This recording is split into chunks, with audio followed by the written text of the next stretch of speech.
At the council meeting on February 7, I talked about bike paths. In my second question, I asked if anyone came to that night's meeting on a bike. The reason I asked that question is because I wanted to show that very few people in Montreal ride their bikes in the winter, and therefore having bike paths in the winter is totally unnecessary. After hearing my question, Peter McQueen panicked and he tried to explain why he didn't come to that meeting on his bike. Actually, none of the 3 Project Montreal councillors nor the mayor used their bikes that night. Obviously, they don't practice what they preach. That evening, I definitely proved my point that it's useless to have permanent bike paths in Montreal during the winter. In that meeting, I also accused the mayor and Project Montreal of being authoritarian and dictatorial. There's lots of evidence that this administration decides to build bike paths in neighborhoods without properly consulting the residents that live there.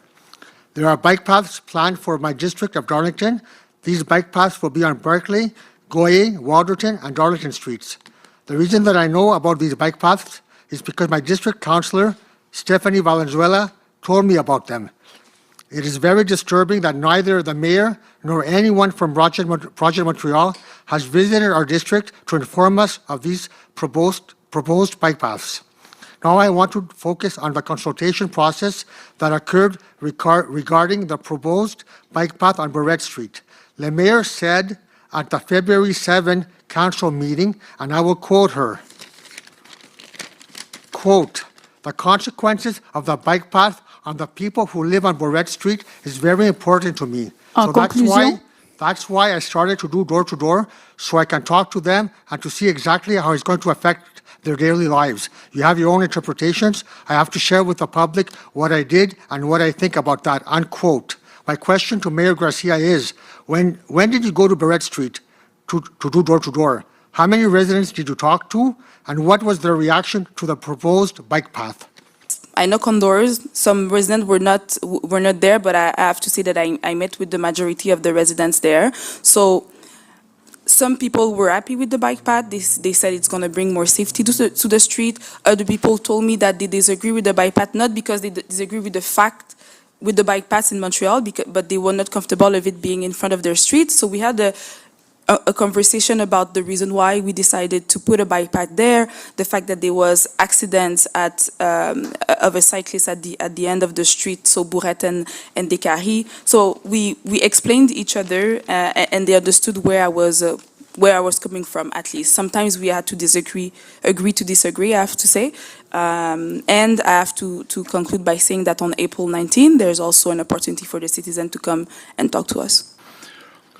At the last borough meeting, there was a concerned citizen about removal of 29 parking spaces on her street, Bourret. You told her that on April 19th, there would be a public consultation where she can express her concerns. Her and I both attended that meeting. What we noticed is that it wasn't a public consultation. That was a sit down, shut up, we're doing what we want, because even if you have 200 en signatures conclusion, saying that you do not want this bike path, we're going to do it anyways. Why is it so hard that when the majority have legit concerns and signatures, you ignore and you go with the minority? Hello, my name is Mark Perez from Codenej, NDG. I'm here today because many concerned citizens from the Ville-Ray, Saint Michel, and Park Extension have reached out to my organization called Let's Talk About Quebec. We have created a nonprofit organization called the Coalition Democracy Montreal, where we invite all citizens of Montreal that are concerned about the direction Montreal is going in. Residents of Curb Street have been severely and negatively impacted by this winter with the new bike path. We want to know how the cyclists, we want to know where we can find the data, how the cyclists have benefited from this sacrifice.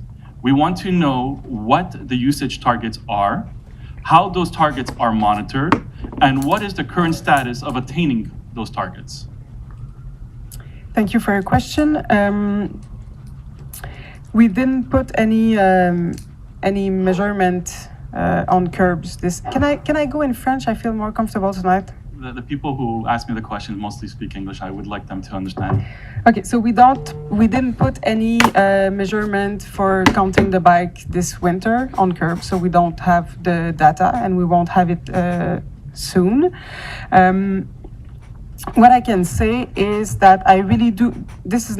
We are not doing bike path because we want to fight pollution. We are doing bike path, yes, because at some point it may be going to have an impact, but really because we care about the security of the children and the people that lives in our borough. This is the main issue. When I say 50% of people don't own a car in Parc Extension, I don't think that 50% of people are going to work in a bike, but I want to make sure that if they want to use their bike, they can do it safely, like the people of other boroughs can do it. I don't believe that the lives of the children in Parc Extension value less than the children of other boroughs. So I'm really doing this because I really care about the security of all the citizens. Cycling has become more and more common in Montreal. Many use it as their main way of getting from place to place. But after concluding an investigation into the fatal bike crash between two cyclists, a Quebec coroner is recommending the City of Montreal mandate collision investigators to look into all fatal collisions, even if an automobile is not involved. In 2021, we had two such collisions, one which was a crash between two cyclists and another one where the pedestrian and the cyclist collided and the cyclist died. We don't disagree. This is something that I've noticed in all the borough meetings. We don't disagree with the bike path. We just disagree on how it's implemented. If we were to buy back or use eminent domains to buy a meter of land from everybody on the side, we'd be able to extend the bike path and the car lanes for everybody to enjoy. And sometimes I feel like I'm like from the future because we changed the direction of Bourrette, and that has become a chaos since they put the bike paths in Bourrette, and they said there was going to be enough cars for fire trucks and ambulances, and Bourrette leads straight to the Jewish General Hospital. It takes people 45 minutes to get out of their house. And from what I'm hearing from here, you guys are going in the same direction where blocking off these roads. Okay. So your question? My question is for Peter. He has dialysis, and the transport vehicle company is not able to stop close enough to the resident's home. These bike paths are affecting people left and right, all across the city.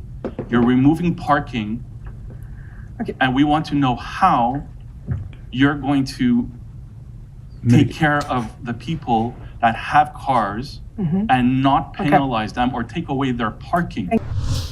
The residents haven't had the opportunity to voice their concerns or the negative impacts and haven't been given any solution. Curbs is pretty dangerous to bike on right now because people drive fast, and I think protected bike lanes are a good idea.